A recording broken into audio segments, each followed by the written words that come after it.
Okay, I wanted to show you guys how we do Tristan's feedings during the day anyway. There's Tristan over here. Can you say hi? Hi. Hi.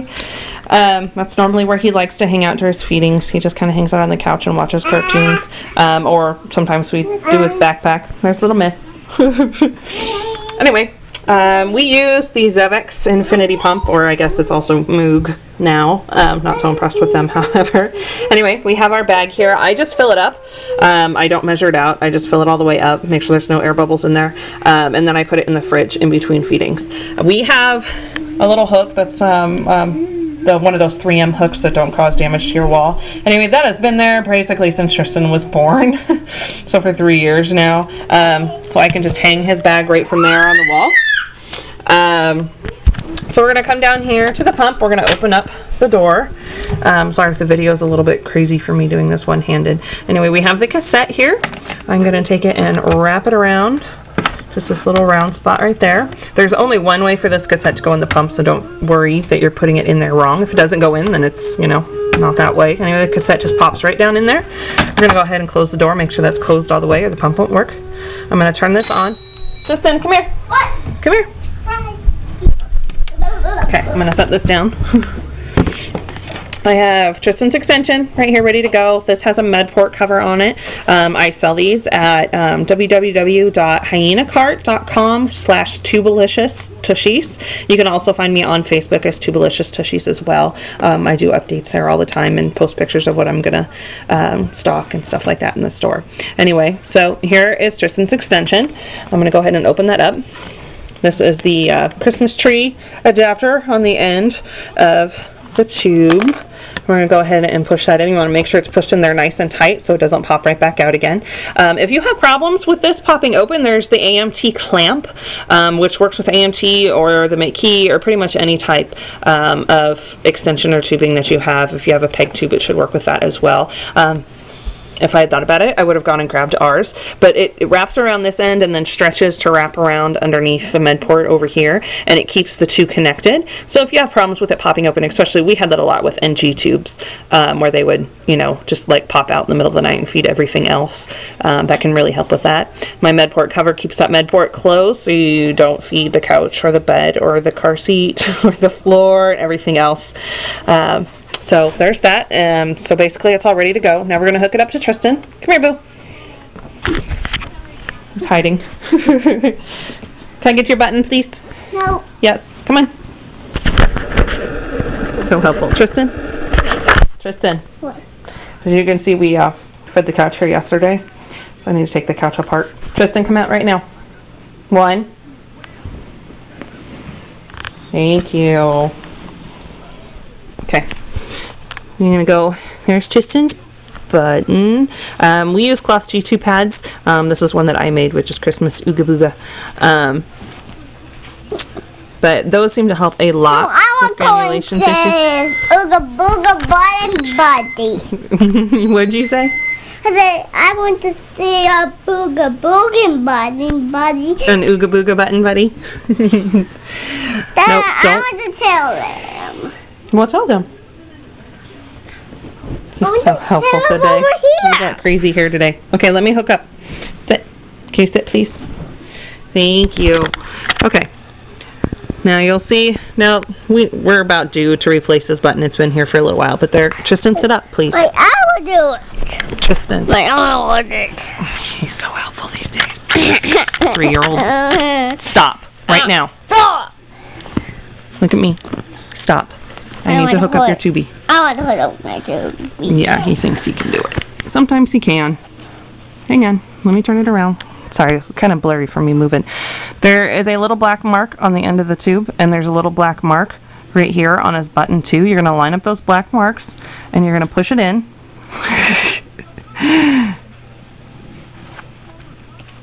Okay, there we go. Now it's pushed in. And Tristan took it out. Good job, baby. Here, let Mama help. Okay. Let's try this again. We're going to line up those two. Make sure it's all the way in there, and then you're going to turn it 1/4 of a turn, and that's as far as it can go. It can't go any farther. Okay, and we're going to come down here. This is one that we would forget a lot in the beginning, and we still do it every once in a while too. Unclamp it. Really helps for things to flow if you actually unclamp the tube first. So we're going to come back over here to the pump. You may have heard it beeping earlier. That's because it starts beeping if nothing's been done after 2 minutes. I'm going to adjust his dose and his rate here. For daytime right now, we're doing 8 ounces, which is 240 mils.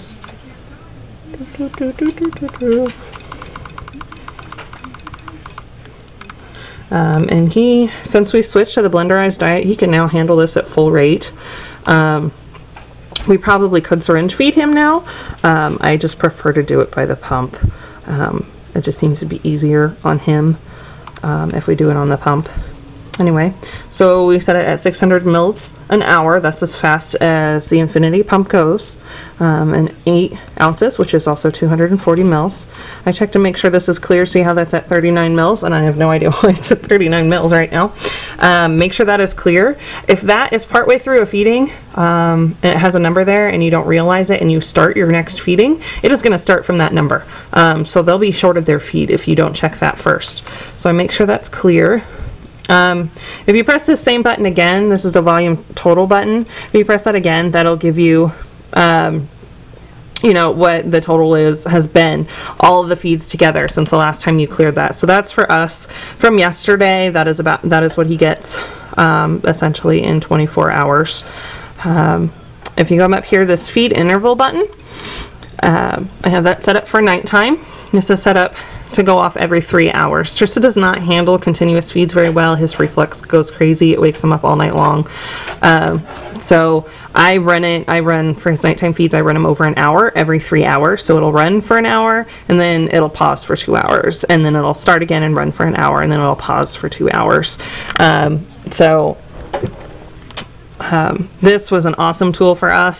Really helps us from having to get up in the middle of the night to feed him over and over, even though he was sleeping. We just take his bag and we put it in his backpack with an ice pack, and that will keep it nice and cool all night long.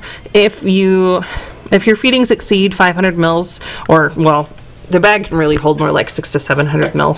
But if your feedings exceed that overnight, you can get 1200 mil bags, which should be able to handle most people all night long. Same thing, just put it in the backpack with an ice pack, and that'll keep it all night long.